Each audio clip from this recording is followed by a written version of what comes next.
We are going to go ahead and get started, and if we have some more people trickle in, we can. Welcome, everyone, to tonight, which is the start of the fall series of the Year of the Woman discussion. And tonight's topic is titled School's In, Somehow. Watch out for the kids. My name is Christina Hartlieb. I'm the executive director here at the Harriet Beecher Stowe House.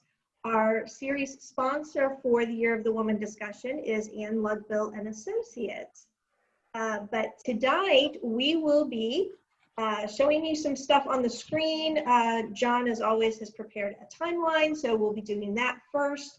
And then after we kind of show some stuff on the screen, we will go ahead and take that back off and put up all the people's boxes again so that you can see one another as we are discussing. Because we want to be able to see as many people as possible through the discussion itself. And so with that being said, I will go ahead and introduce the discussion leaders. I think everybody knows Dr. John Getz. He is Professor Emeritus at Xavier University. And tonight we also have Rebecca Thacker, who is a doctoral candidate and Charles Phelps Taft Fellow at UC. We have both of our universities represented tonight. I say "our," it's just because when you stand on at the front door of the Harriet Beecher Stowe House and point in two directions, it's like 1.5 miles in each way. Well, I did my master's at Xavier too. Okay. So, you know, each one is 1.5 miles away, technically. Oh, absolutely. Okay, so with all of those introductions in the works, we will go ahead and let John and Rebecca take it away. Thanks, Chris. We will start with the timeline, as always. All right, well, let me put up the timeline.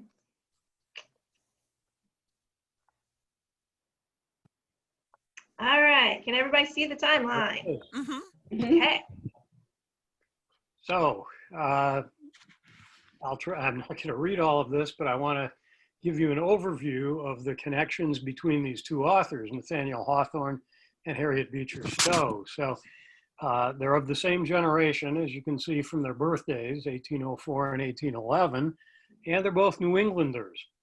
Hawthorne was born on July 4th, conveniently, in Salem, Massachusetts, and something that preoccupied him his entire life. He was a descendant of one of the judges at the witch trials, Judge John Hawthorne, who was a severe judge at the Salem witch trials back in 1692. And his name was Hawthorne, and that was Nathaniel's name when he was born. So some years later, in his mid-20s, he changed his name.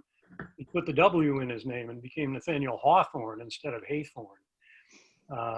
What it tells you, I think, is that he was kind of haunted by this Puritan ancestor and in general, the whole Puritan ancestry of New England. So you can watch for that through the Scarlet Letter, obviously, but even in our discussion tonight. Harriet Beecher Stowe also comes from a Calvinist background. Her father, of course, Lyman Beecher, the famous preacher, and Hawthorne, so common background, New England, religious background, and same generation, early born 1804 and 1811. By 1821, Hawthorne was in college at Bowdoin College in Brunswick, Maine. Interesting connections there with Calvin Stowe. That was his alma mater as well. And he was just a year ahead of Hawthorne. Well, Hawthorne, he was at that time, just a year ahead of him at Bowdoin, and actually stuck around during Nathaniel's senior year when he served as an instructor and librarian. This is also the time at Bowdoin when Hawthorne became friends with Franklin Pierce, later to be president of the United States. And that was a friendship that would last for the rest of Hawthorne's life. And it's an important one because it got him into trouble with a lot of the anti-slavery people because of Pierce's pretty poor handling of the issue of slavery during his presidency in the 1850s. But the two of them remained friends throughout Hawthorne's life. So both were well educated. Hawthorne at Bowdoin College, and then Harriet at her sister's school in Hartford. And both of them got started publishing in the 1830s.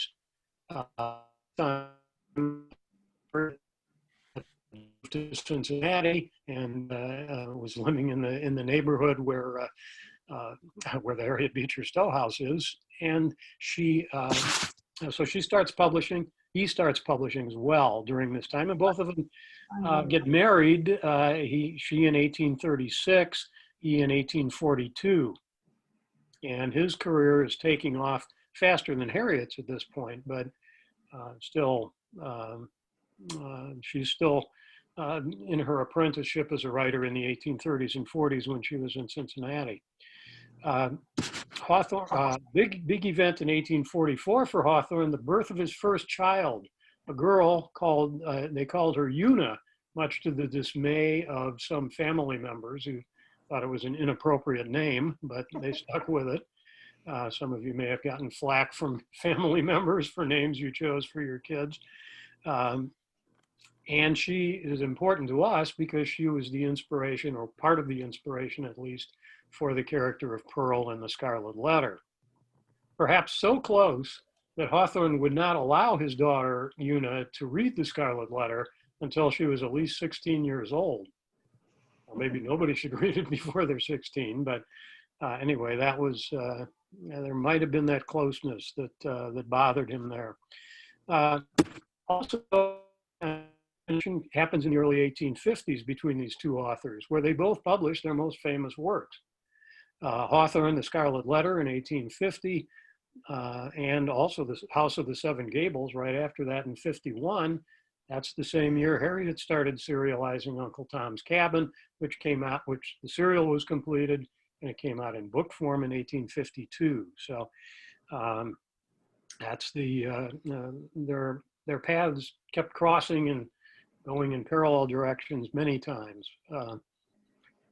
That's probably all you need to know at this point to get our discussion started. So let me kick it over to Rebecca to start the discussion with some questions for you. Well, excellent. So we thought, John and I thought that we might begin by giving the girls a believability test. So anywhere we'd like to start, either with, Pearl, Topsy, or with Eva, do we feel like they seem like real children?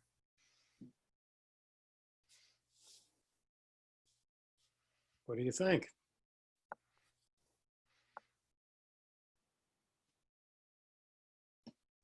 Do you believe them as kids? Well, I'll jump in. Yeah, okay.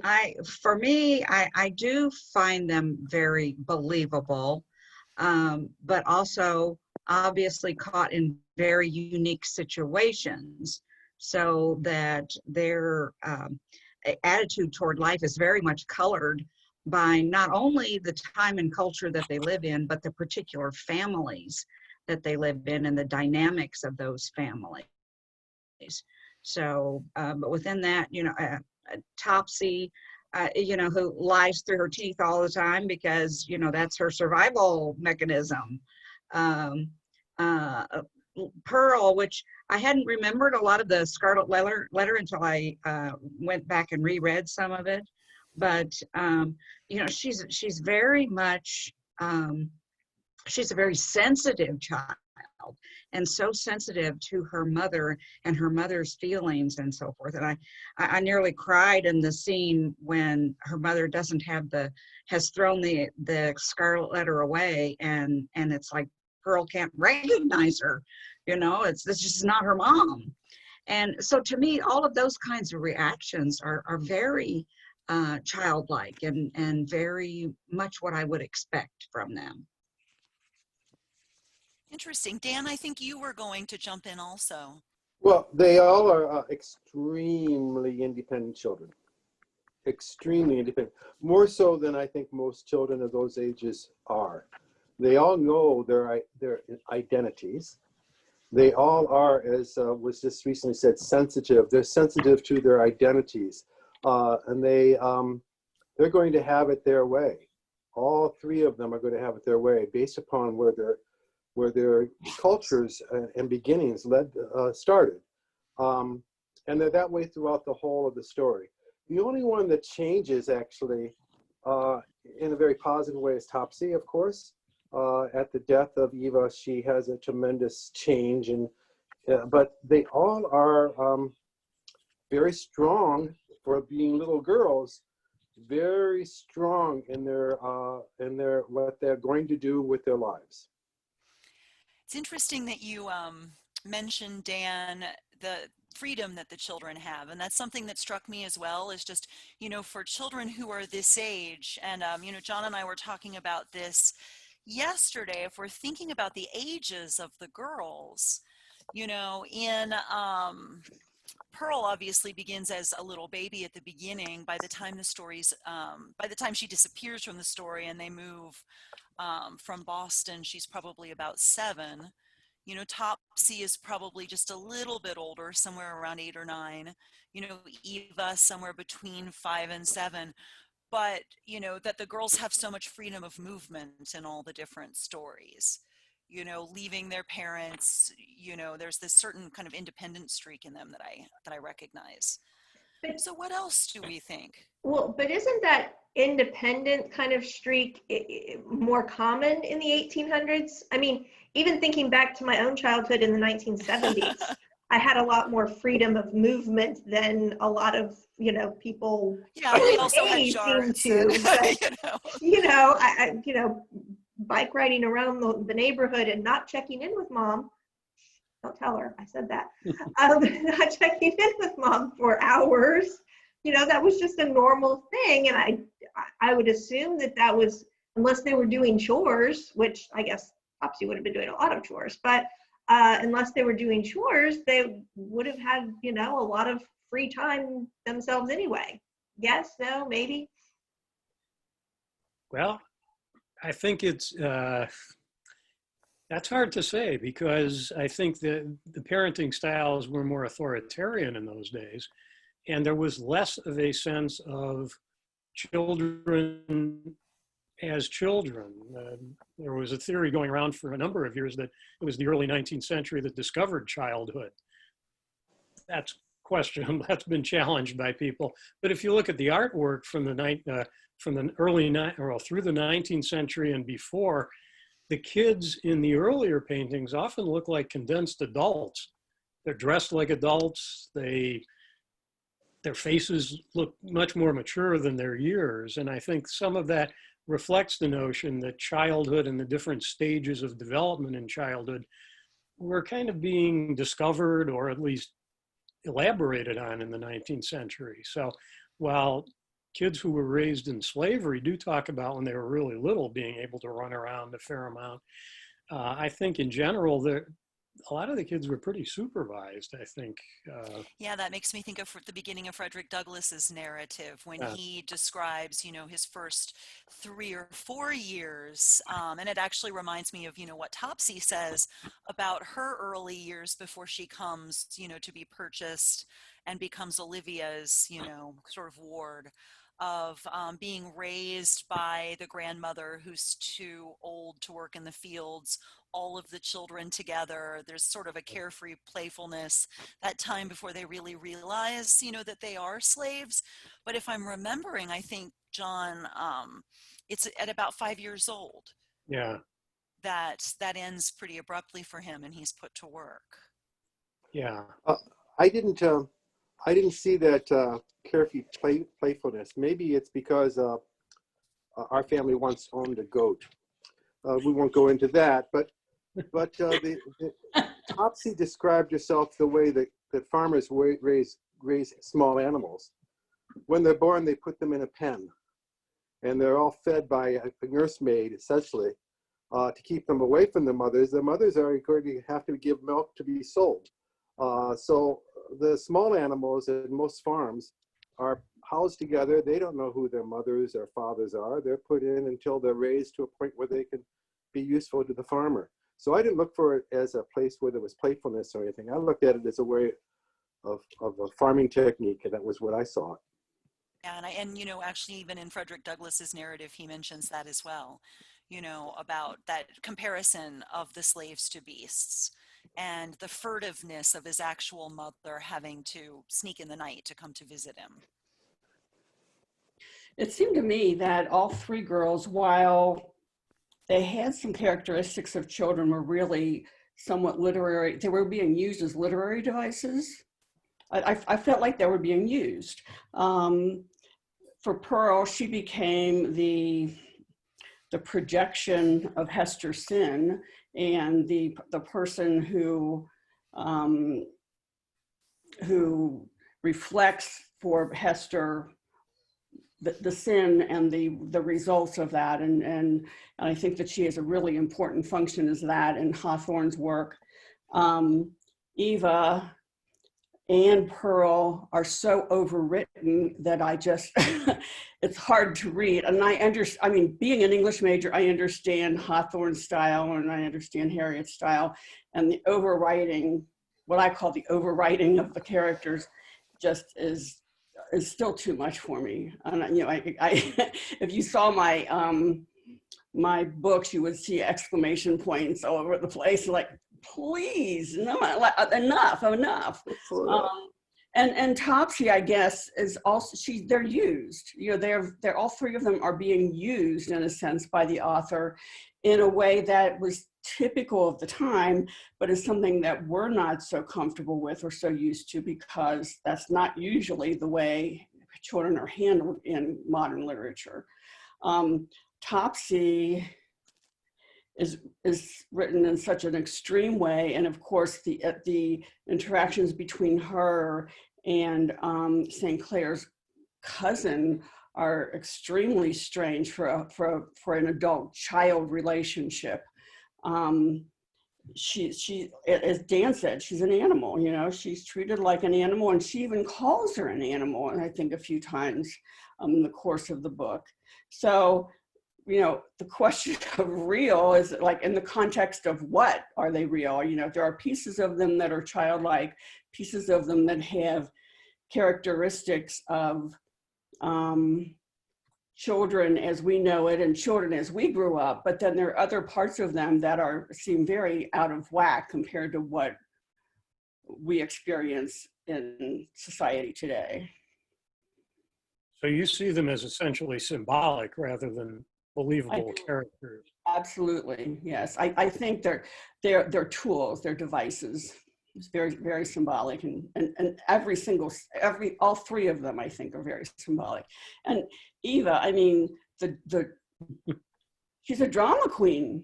She's a drama queen from the point where she appears on the first page of the book, and that goes on through the entire book. And, you know, I can see why at the time people loved her, and they even took her and exalted her into some kind of angel in the Tom stories. But because she was so curious and so amazing, but was she really real? I wouldn't say that she was that believable. So these, like, all of these symbolic children, it's significant that they're all girls too. Is that what you would say? I think so, don't you? Probably. Yeah, very, very, yes, definitely. Do they symbolize different things to you among the three of them?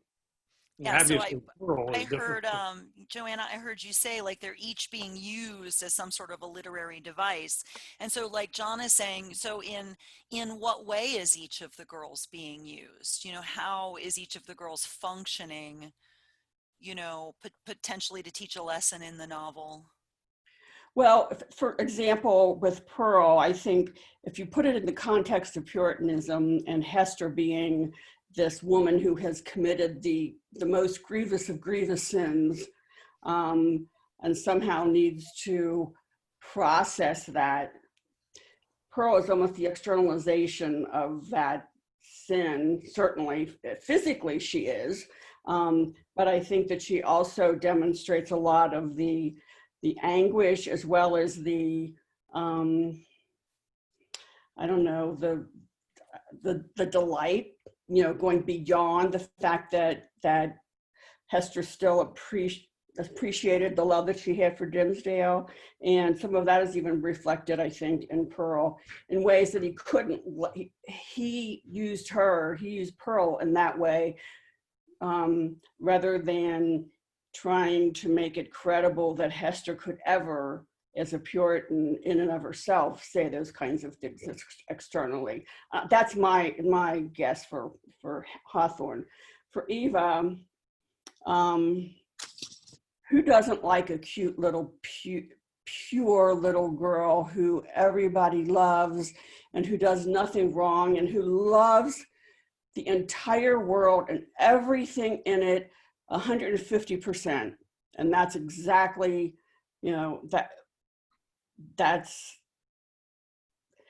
it was a way, I think, of being able to show that everybody in Uncle Tom's Cabin, in that particular situation on that plantation, everybody became lovable no matter what they did, and because of little Eva. So she became kind of a little goddess, in her own way. Topsy is an extreme example of a little African-American slave girl who is, even her name is pathetic, she was named Topsy for a reason, as if she's kind of upended. She's maybe up, she's unstable. She's determined. She does all of these kinds of crazy things that makes it, well, of course she would, because she's one of those kids, she's one of those little kids that little African kids that the cousin, I can't remember, Ophelia, says, oh, she's just like one of them. So in that way, I think that she, again, is meant to exemplify an extreme characterization, a kind of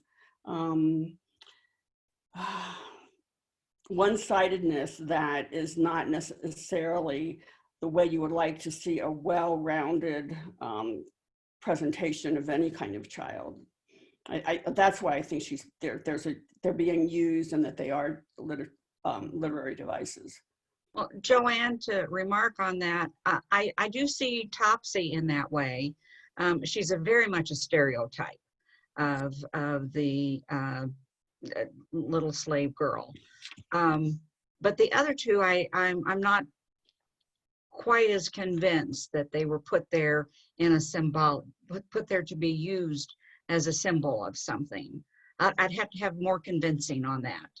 Topsy, yes, because all of the characters in Uncle Tom's Cabin seem to have a particular role of a stereotype of a particular class and a particular age and so on.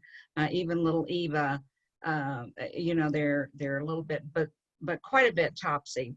The other two, I'm not so sure as far as being symbolic of something. Or do you think that Eva is a one-sided character? Do you think that she's credible as a child? This perfect little girl is a credible child? That actually brings me, if you notice, in the chat, everyone, we have an interesting comment from Susan that I think responds to Joanne's question to a certain extent. And I thought I might just read it. It says that Susan says that she sees them as tools, but children were seen in both settings as undeveloped adults when they passed certain ages 5 to 7, because there was the overriding fear that parents shouldn't become too attached thanks to the various childhood diseases or epidemics. And she says this is why you'll find boys and girls looking and dressing alike. They were, as Locke used to emphasize, to be seen and not heard. Keeping this in mind, I think both girls are plot devices to be the mini adult companion voice and eyes of seeing what's going on and forcing the reader to wonder what really is going on. But she warns us that we also, of course, have to keep in mind that we can't force values in what we know today on either book, characters, or authors, and that we have to consider them in the context of their time. Right. I think Harriet would not have, in a way, objected to people seeing these as types. That was part of her methodology in writing. Her characterization has sometimes been described as typological, in the sense that in the Hebrew Bible, a Christian reading of the Hebrew Bible finds prototypes of Jesus in the Hebrew Bible, in the old, what we used to call the Old Testament. And so I think, steeped in the Bible, as Harriet was, she might use some of that same typological characterization. Yet, I think you can make an argument that despite that overriding goal on Harriet's part, there still are moments, at least, when these characters seem to have some insights or some behavior that does mark them as believable within that context of symbolic characters. So I'd be interested in anybody talking to that point, or if you have any moments you can think of with either Eva or particularly Topsy, I think, where they seem to kind of flesh out that type a little bit that they're representing. Anybody think of anything like that?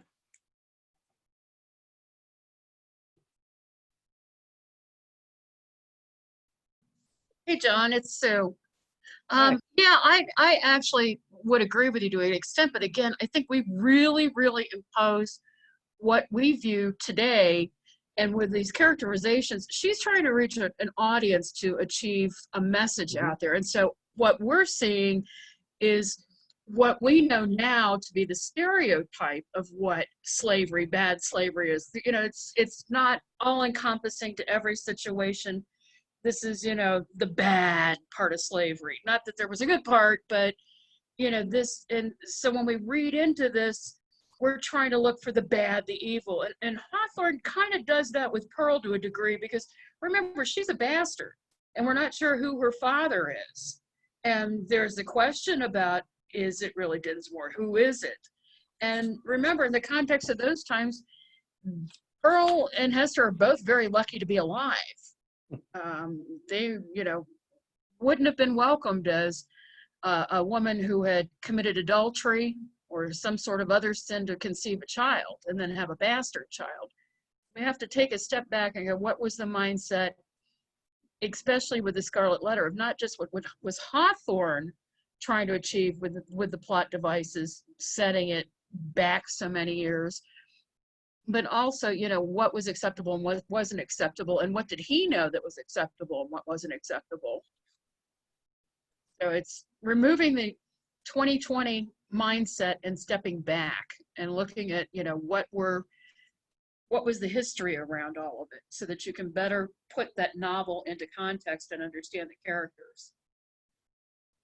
That's a good point, and it's interesting that both authors kind of call our attention to that at one time or another in the book. Hawthorne says parenting styles have changed a lot since in his own day versus the 17th century when the book is set.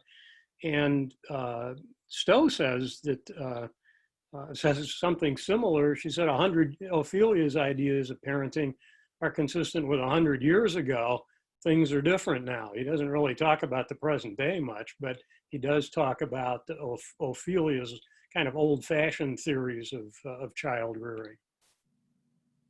I agree, and it's one where I remember when I read Scarlet Letter as an undergraduate, and it's one of those novels where there are just so many little things that poke at you, cause you to sit back and go, what's going on here? What does this really mean?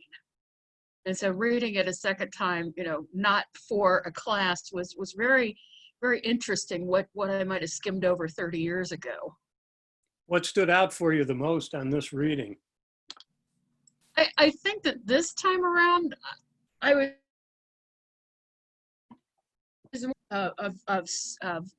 you know, when they're out on the marsh, or, you know, when Pearl is playing with what she's playing, the details like that are different now. And I think it's because when you're reading it for a class, you're looking for specific themes and plot devices and how character development is and writing technique, whereas this time it's sitting down and reading it and saying, okay, what was really going on here? And I enjoyed it more. Really surprised. And I also have to add that the professor that when this came out, Christina, is a tribute to the professor that taught this class. The day that your announcement for this, that professor died. So a little bit of irony in and of itself that 30 years later, I'm reading a novel in honor of a great English professor that I had as an undergraduate.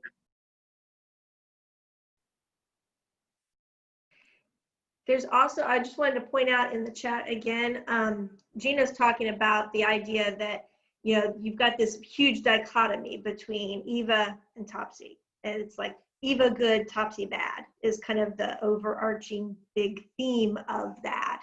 And I always think of, or I wonder, and I've never actually watched any film versions of Uncle Tom's Cabin, but you know, in other films you get it's the whole Shirley Temple-esque type look for Eva, and so that's who I kind of picture as I'm reading about Eva overall, is that Shirley Temple, you know, so cute, so good, so everything. Yes. Well, she's described as having this golden brown hair, blonde, brown, golden hair, violet blue eyes, the stereotypical, as Toni Morrison's book, The Bluest Eye, reports a certain ideal of white kind of beauty. a halo, or there's always a glow about her. One thing that I thought was interesting between the two that would be a similarity between Eva and Topsy is that they both serve as a catalyst for, you know, adults to change. And I think this speaks a little to Joanna and, you know, some other people who've been talking about the characters being used as tools in the novel. You know, in what way, like if we think about what thematic goals the authors are attempting to accomplish, you know, how do the girls help them accomplish that? And I just thought it was really interesting that both Eva and Topsy have, you know, a direct impact on an adult's kind of, you know, moral and spiritual development in the novel. Well, even though Eva she's blonde and, you know, and has the light colored eyes and all of that, I saw Eva as she represented someone who saw humanity in everyone. And Topsy, even though she had you know, she was stereotypical in the way we think of stereotypical, excuse me, I think that Stowe, Harriet Beecher Stowe, was trying to show the effects of slavery on children, how Topsy was affected. In fact, in her notes to Uncle Tom's Cabin, she said that that Topsy was brighter. In fact, she went on to talk about how young children, black and white, they are at the same level of educationally learning, but then it starts changing after they get older, because she said that the African Americans started to see that there just wasn't much hope for them, and why would they want to do it? And she also argues, she says, how many white children do you know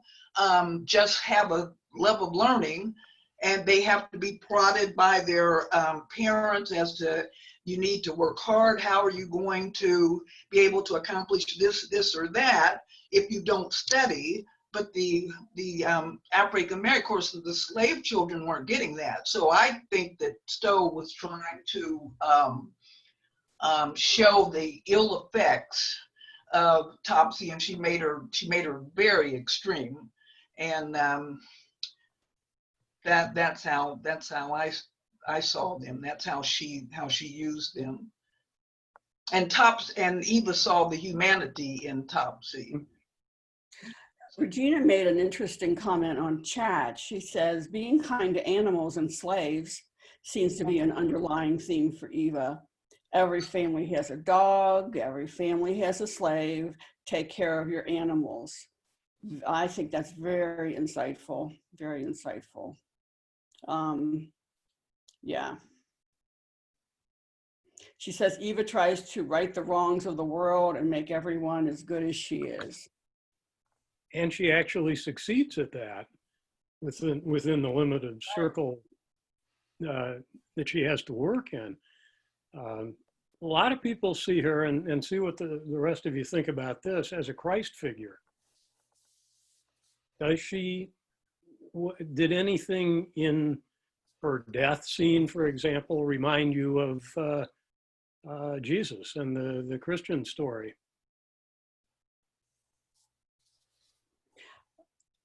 It did. It definitely came across to me, and you know, it was as if she was almost in charge of her death in some ways. You know, she was kind of directing it or engineering it, and that reminded me again. That reminded me of the kind of way that Christ he kind of engineered his death, if you know what I mean. Well, I can't remember the specifics. I know that there were lines in there that just reminded me, you know, like a little bit of a little biblical kind of reference that was like, it seems a little close, you know, to scriptures. And, you know, she blesses everyone before she dies. She makes sure that everybody gets a lock of her hair, you know, almost like the 12 apostles being given their commissions to go out and redeem the world. Only in her case, it's just to show everybody that she loves them. And also, you know, she certainly hits everybody over the head with, this is what being a Christian really is, everybody. Well, and even her name, Evangeline. Right. Oh, that's right. You know, like she's an evangelist. She is there to spread the word, the anti-slavery word, and to get converts, you know, particularly to convert her father, I would think. Yeah. Well, and talk about the missionary thing as well, too. Yeah. So. What's interesting is that on her deathbed, she's telling everybody that you should pray and you should read your Bible. And then she catches herself and says, wait a minute, you slaves can't read? Well, do the best you can.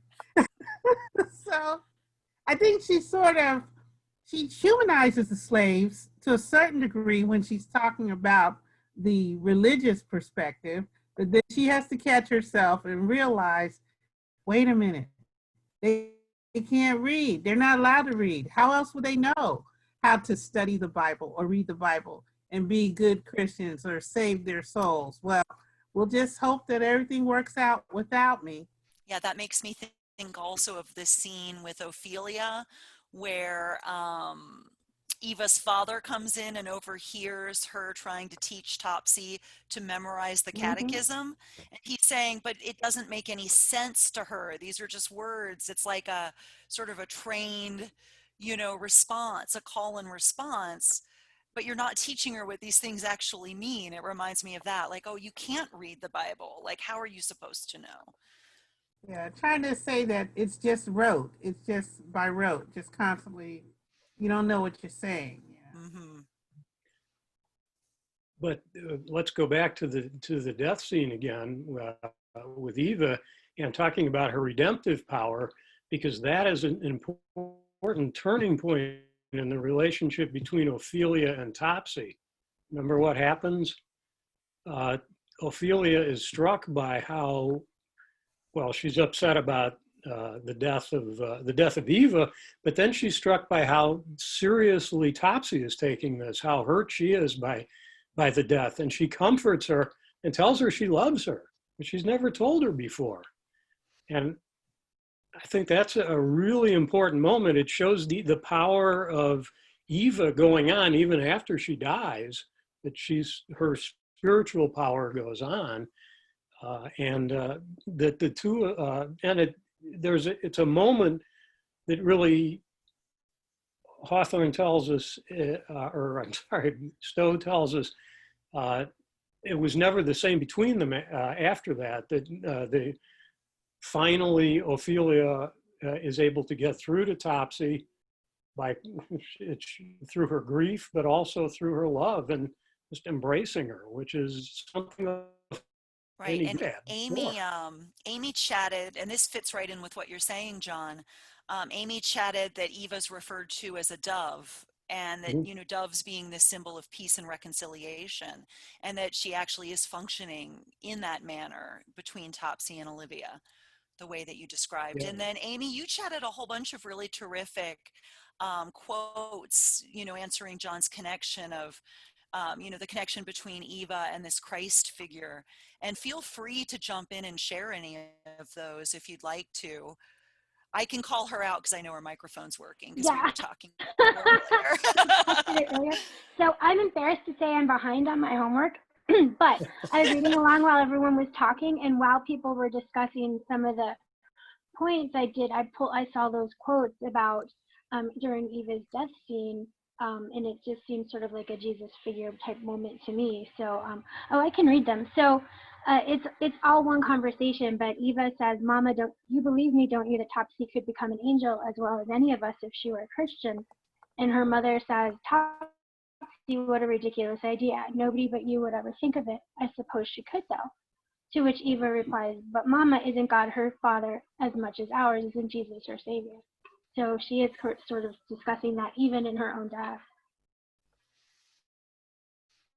Oh, and John has an interesting comment there too. He says, if the pure lovable child, you know, this Christ-like child, the religious child declares the humanity of the slave, then how can the reader deny that That's the humanity? rhetorical move Stowe is trying to make there.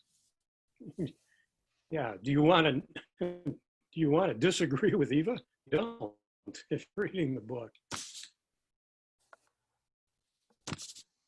And I think this notion of a feminized Jesus is something you see in a lot of women writers in the 19th century. They were trying to make over Christianity in a way that spoke to women more directly and that emphasized the power that women have within whatever spheres they have access to, that their spiritual power, their ability to teach their children, to raise children well.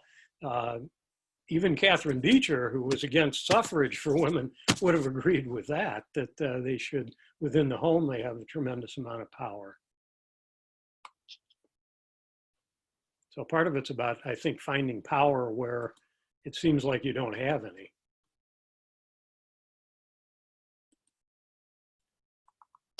Well, let's talk about Topsy maybe a little more and go to this one question that we had on the sheet about, because Victoria's comment kind of leads me to pose this question. What do you learn about Harriet's attitude toward race relations, toward Black people from reading the chapters that we did and from the characterization of Topsy? Is she just a stereotype? I mean, she's typologically portrayed, but do you find any more penetrating insights into what a girl raised in slavery might be like?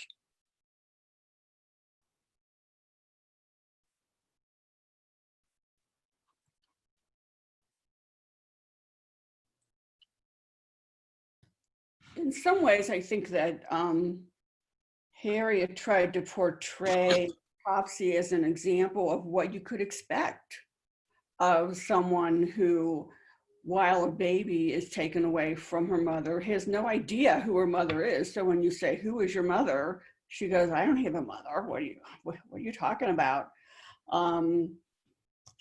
Her memories from the earliest times of her memory are of being beaten and being told what to do and being a servant. And you know, one of the important things I think is early in the description is that she has no sense of time. You know, she doesn't know what age she is. She doesn't have any sense of a week or a month or a year, or it's just this living that she keeps going on through, this plotting, this expectation of waking up and being beaten and being forced to do things as a slave, and that's she just thinks of that as her existence. And I think that Harriet's trying to communicate at the most gut level to the reader of, just think of this, think of having a child, and that's what they're like, how that's what their life is. And in a sense, Topsy, she's not the only one, you know, she very much seems to indicate that. And I think that that's an important part of her portrayal of Topsy. Why does Topsy steal stuff? Remember, that's one of the things that gets her into trouble with Ophelia right at the beginning of their relationship. It buys into the stereotype. It buys into the stereotype of Black people and slaves during that time frame. They all steal. That was the train of thought back then. But looking at it from the enslaved person's perspective, why wouldn't you steal? It's the only way to get anything. And it's also kind of something Josiah Henson's autobiography, he talks about this, that occasionally he would kind of grab an extra hog or something and share it with the other enslaved people because he felt they had a right to it. They weren't getting paid anything for all their labor. And so I think this notion of stealing looks very different if you are a piece of property yourself and you can't own anything really as a piece of property. So this is the only way to get anything, I think. And so she has learned to steal as a survival mechanism. When you put it in that framework, it reminds me of the things that came out after Hurricane Katrina, where the white people were, you know, getting stuff for their family and the African Americans were looting. Yes. It's that same kind of connection in terms of, you know, well, we call it one thing and you call it something else, or right, like the with one calculated choice of words in order to demean or, you know, to other someone, you know, to put them down. And it's interesting too, the response in those scenes with Topsy stealing and when she first arrives of the house slaves, you know, when they see her back with all of the scars from being beaten, one of the house slaves says, you see, that's the way they are. Like, she brought it on herself. She deserved that. The response is, you can't trust, you know, these children who are coming in from the fields like this. You can tell she's bad because look at how much she had to be beaten, you know, this, you know, kind of playing into that. And another thing that I think is interesting too is that, you know, Ophelia is, you know, ostensibly a northern kind of abolitionist. She's against slavery, but she's very naive until she comes south and she actually has this encounter with Topsy where she's expecting that Topsy would know these things, you know, and it's like, but how? You know, look at the way she's been animalized in her life. And you're expecting her to be able to follow religion or have particular morals, I think it mirrors a little bit Stowe's coming to Cincinnati herself from New England. And that discovery, you know, it's like ostensibly, you know, you Northerners can say we're against slavery, but you're very naive and you don't actually know what's going on, you know, until you see it. And it seems like she's almost, you know, attempting to use this book and Topsy to, you know, help the Northerners who can't make that journey, you know, see this. And who really don't want to interact with Black people. Right. They want to free the slaves, but not have much to do with them once they're freed. And I think Ophelia is one of those folks. She doesn't really know what to do around Topsy, but she learns as she's going along. And I think Stowe might be taking a dig maybe at the Northern colonizationists too, who thought it was great to free the slaves, but then send them to Africa, get them out of here so we don't have to deal with them. Yeah, I think that's the way her father and her husband probably felt. Yeah, her father never moved from that colonizationist position. Right. And while Calvin initially supported it, I think he under the influence of his wife, he saw things a little more complicatedly. Sandra, you wanted to? Yeah, on that idea of why Topsy steals, I think it's part of claiming that she's a person. People have things, people own things, that they're a part of them. And by taking things, she doesn't need the stuff she takes, but it's owning something makes you a person. And to me, I think that's part of it. I think that's interesting, this idea that like your couch can't own anything. And slaves are being essentially treated like property. They are the table, they're the wagon, they're the couch. So what a double standard there. Like, can you even accuse her of theft? You know, I think that's an interesting point. And I thought it was interesting too that Stowe really pushes the fact that African Americans, that the slaves are human, and that was that she pushed that. She kept talking about the humanity in them. They were actually human, and because it's in my later years, I'm starting to learn that there are people even now that they don't think we're human. Right. Right. They really don't. I was just reading a book just not too long ago, Jackie Robinson's I Never Had It Made, and in it he cites an example of someone who asked Branch Rickey, did he believe that, and he used the N-word, if he believed that they were human beings. That was a human beings, and I thought, wow, so she really tried to push that. Yeah, and that's an interesting trick that, you know, all of these sort of capitalists, you know, we want these slaves for economic purposes. How can we justify, you know, treating humans this way? Well, wait a minute, you know, there's this little psychological justification if they're not human. You know, and even in the chapter, you know, with when Tom is on the boat coming to New Orleans, and she writes about, oh, look at how this mighty Mississippi, and it's booming with all of this wonderful economics and trade. Look how rich. And she says, would that they did not also bear along a more fearful freight, the tears of the oppressed, the sighs of the helpless, that constantly trying to push people beyond the economic to say, yes, but at what price, you know, at what cost? Yeah. I think there's something else that could be said about Topsy that supports the idea that she is more than just a stereotype, and that Stowe does have a pretty good understanding, at least for a white woman of the time, of the way slavery operates. And it's right at the beginning of chapter 20 when she talks about Topsy's face. The expression of her face was an odd mixture of shrewdness and cunning, over which was oddly drawn, like a kind of veil, an expression of the most doleful gravity and solemnity. The metaphor of the veil is something that will be important to W.E.B. Du Bois. He wrote about that.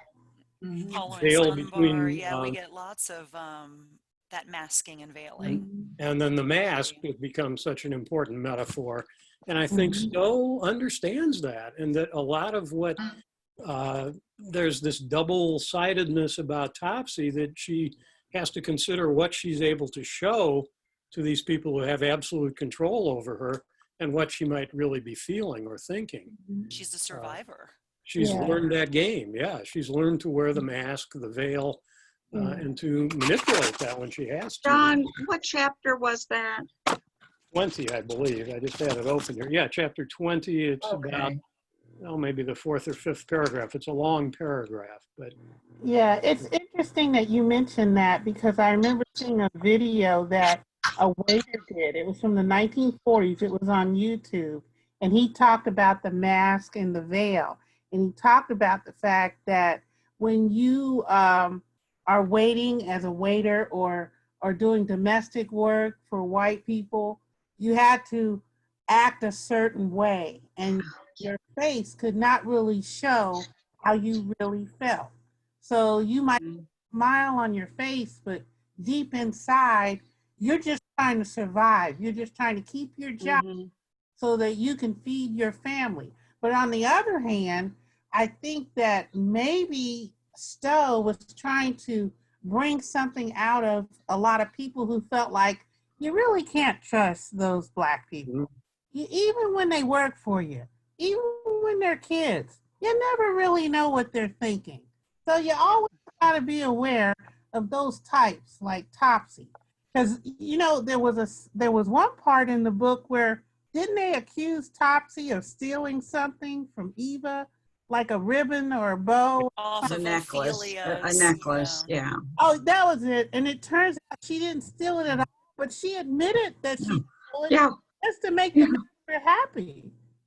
I think that Stowe was she was told you got to confess, and so she had to confess something. She just made, okay. I'll say I did it, even though I didn't. I'm trying to live here, you know? Yeah. But I think that concept, and Regina, I really understand what you're saying about people of color when they're in certain jobs and so forth, that they will wear a mask. Yes. That, you know, is whether it shuts down your emotions or it, you know, shows something that's very complacent and so forth. And that's, and so they're holding a particular job or keeping that job relies on me not showing the emotions that I really feel. Right. And so take it a step further, this child, her job, so to speak, was to be with little Eva. And you know, she's not trying to rock the boat too much because it beats being out there in the fields. Yeah. And, you know, there are places where it's, you know, Harriet really says, you know, she's like, her hands were devoutly folded. She's doing all of this outward signaling, you know, with the behaviors, but it says, but there's that little twinkle in her eye. Always. And I can tell you, my grandfather was a waiter, and he was a waiter on the trains, and then he was a waiter in Washington, D.C. at the Senate press table, and all the reporters from the 40s and 50s, Roger Mudd and different ones, would come in, and he was their server. Well, one thing he would do was, when it was time to give them their bill, he would always give them more change than what he was supposed to get back. Like he was supposed to give them $2 back, he'd give them $3 back. And they'd always feel like, you dumb dude, why'd you pay me more? So they'd give him the extra $1 plus $1 on top of that $1 because that was just a tactic he used. I bet he has some wonderful stories. He's exploiting the mask. Yeah. Because because to the white person, it's like, let me help this dumb colored man out. He's not really reading right. So these domestics were very powerful. They would just act as dumb and subservient as they could so that the person they were waiting on would feel smarter and know more. And so let them be smarter, let them show me, and then I end up getting a bigger tip. I'm sorry. I know that sounds ridiculous, but it happened.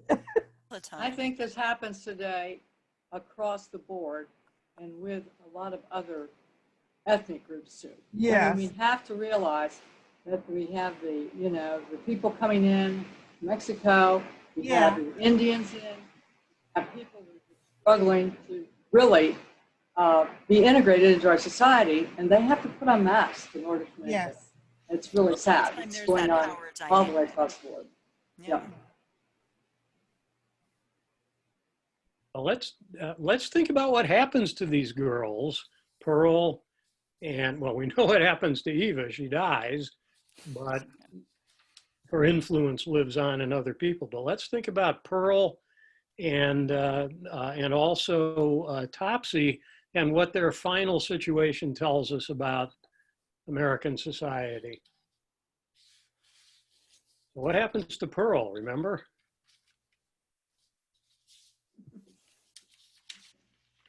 She changes too. We've talked about Topsy changing through the influence of Ophelia, but Pearl changes a lot too. What changes Pearl?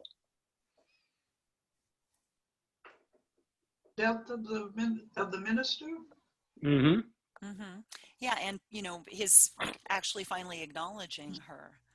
I think, Joanne, you mentioned, pretty early in our discussion, Pearl functioning as the visible, and you mentioned it in terms of Hester, Hester's reminder of this sin. But Pearl also was the community's knowledge of the sin. They wouldn't have known otherwise. And once the Reverend confesses and is made public, Pearl no longer really needs to fulfill that function anymore. And from her perspective, isn't she rewarded? She ends up, doesn't she inherit money or something? She inherits money when Chillingworth dies. Right, when Chillingworth dies, she gets money from him, and she and Hester leave for a time, and then Hester comes back. The assumption, Hawthorne leads us to believe that the assumption is that Pearl exists somewhere and she is living a better life than she would have otherwise, that Hester comes back to confront her sin yet again. And I think he even says something like that, to live out her sin, but she gets special treats and trinkets and gets various manifestations that would lead you to believe that Pearl is leading a better life and she's still in relationship with her mother and she's taking care of her, and possibly even has a child, because at one point I think Hester is embroidering a baby's outfit that is extremely decorated, which would be very different from the puritanical kind of baby outfit. And so maybe it's that Pearl has also divorced herself or moved on beyond the Puritan community and has a different ethic, a different worldview from the Puritan worldview, and that's Hawthorne's way of expressing that. Yeah, he's trying to show hope, I think, for Pearl. Definitely. But we don't know where she is. She's sending things to Hester with seals unknown to English heraldry.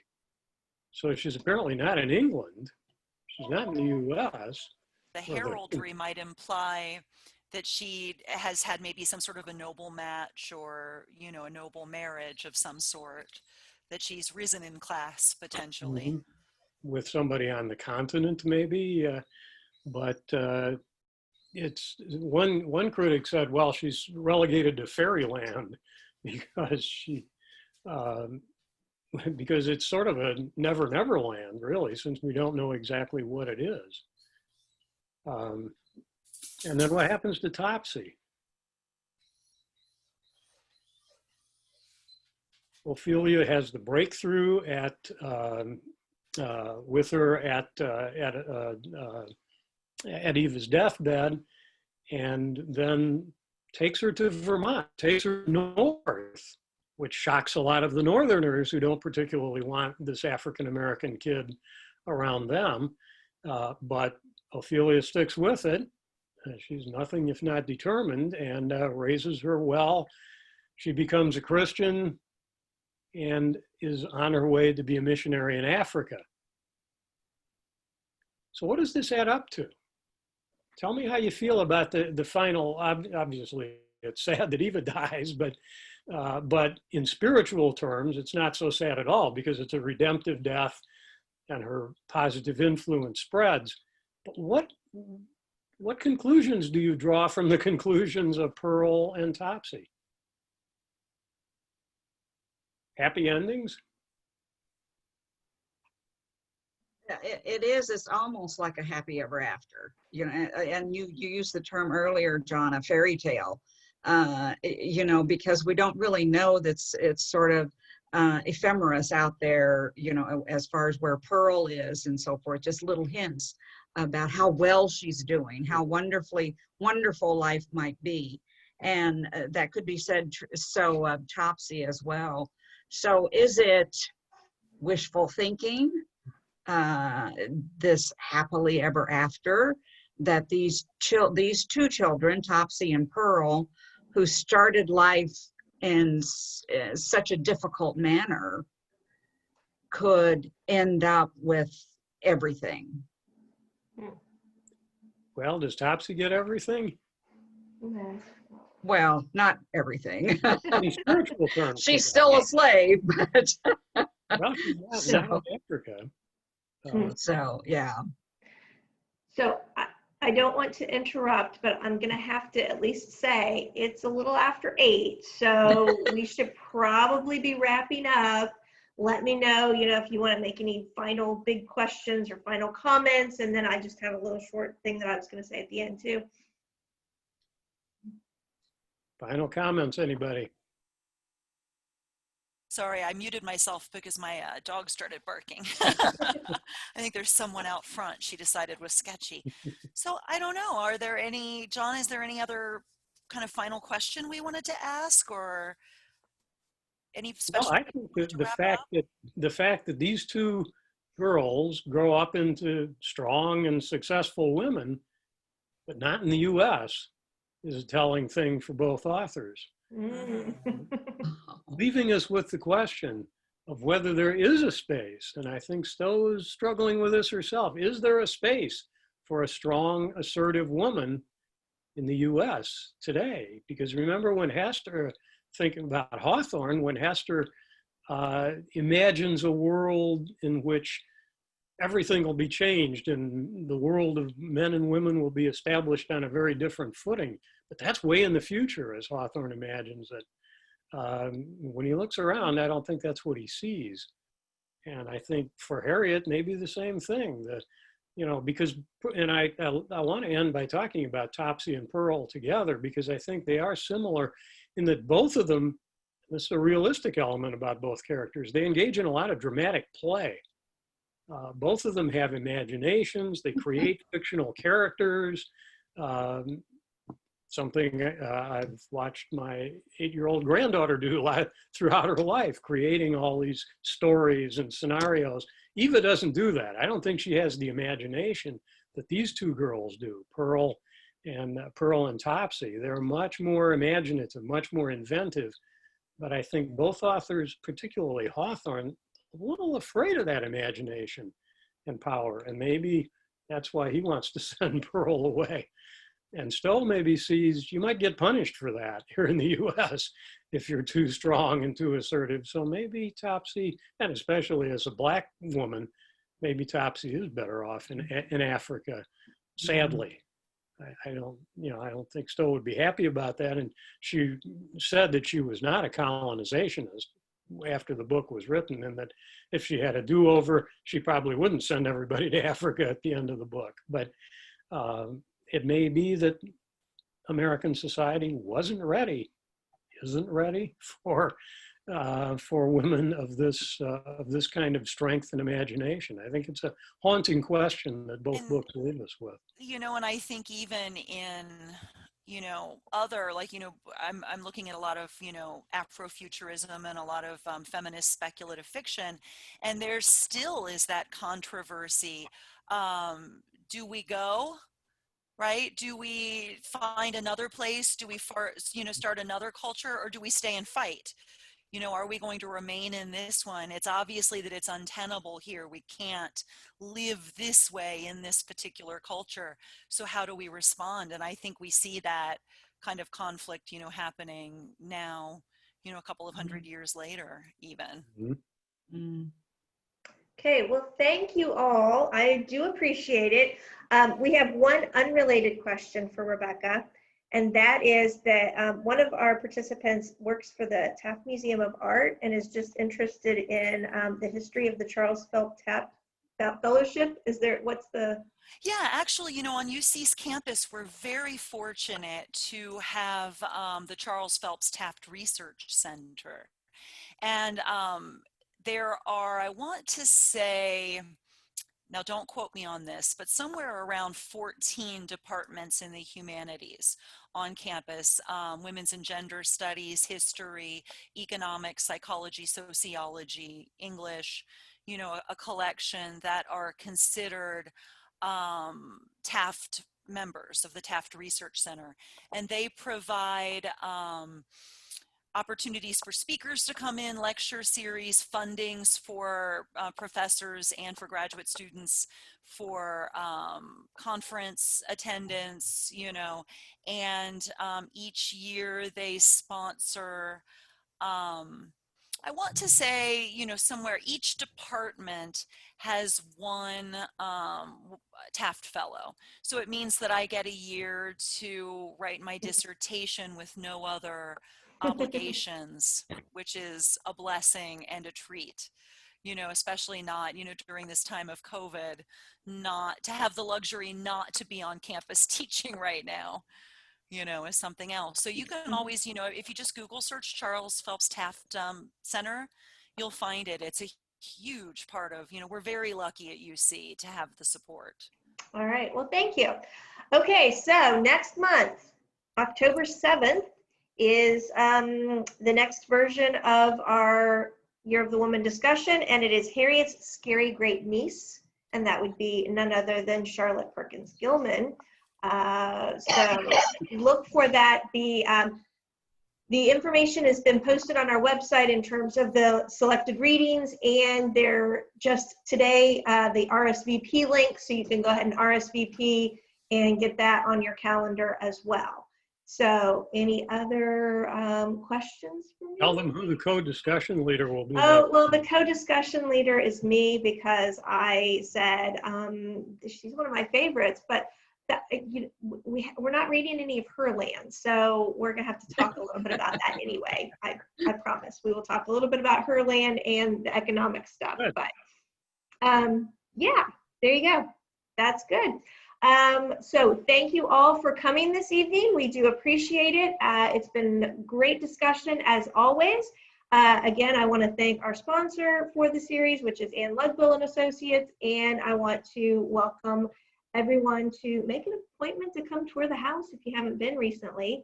And in a couple weeks, we will have available our new exhibit on Isabella Beecher Hooker and her relationship to the women's suffrage question.